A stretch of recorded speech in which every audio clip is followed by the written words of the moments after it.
Today's topic is avian influenza. Hello, my name is Tony, and today we are going to be talking about avian influenza, also known as bird flu. Avian influenza, commonly referred to as bird flu, is a viral disease that affects poultry and other birds. The virus is spread through direct contact between infected and non-infected birds, through droppings, feathers, nasal secretions during plucking and slaughter. It can also be spread indirectly through contact with contaminated materials. Densely populated livestock areas are vulnerable to the introduction and spread of infectious diseases due to poor hygiene, contamination of the animal's feed and water, and close contact. Transmission can occur from three types of exposure, the first being fomite contact, which includes contact with contaminated surfaces, materials, and the infected bird. The second type is from droplet transmission through coughing and sneezing at close contact. The last type is aerosol transmission, in which a person breathes in infected air. There are four types of avian influenza: type A, B, C, and D. Within type A, there are two main subtypes: highly pathogenic avian influenza and low pathogenic avian influenza. The two types are differentiated based on the severity of symptoms in chickens, with low displaying decreased egg production and high causing severe symptoms such as organ failure. H5N1 is the greatest concern because it has caused severe and fatal human infections with mortality ranging from 33 to over 50%. The spread of H5N1 in poultry and wild birds in many countries has raised concerns about the increased risk of transmission of H5N1 virus to human beings. So who is at risk? Well, that's a good question.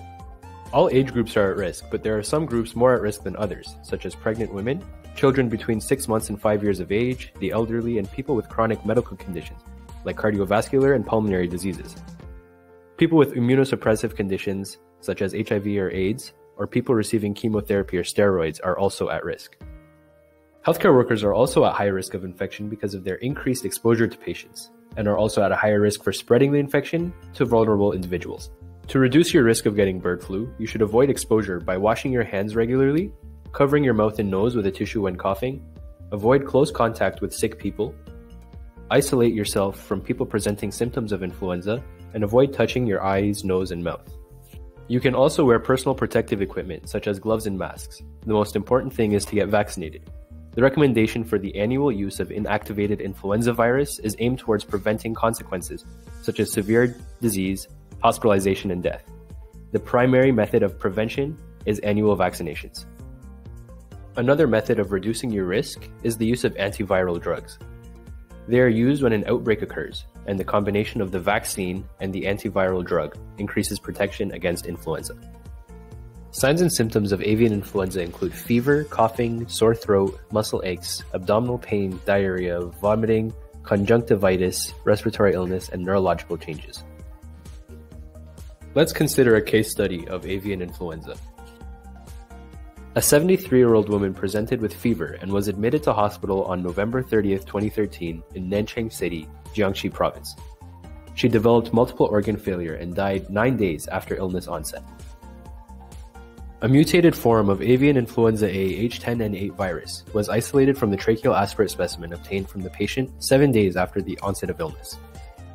This specific patient already had hypertension, coronary heart disease, and myasthenia gravis, making her a high-risk individual. Sequence analyses revealed that all the genes of the virus were of avian origin, with 6 internal genes from avian influenza A H9N2 viruses. Epidemiological investigation established that the patient had visited a live poultry farm 4 days before illness onset.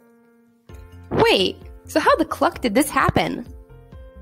Well, when she visited the poultry market, she could have come in contact with an infected chicken.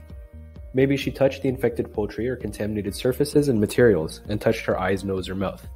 Or she may have inhaled the viral particles from the air. To avoid exposure, she could have worn gloves and other personal protective equipment while handling the poultry.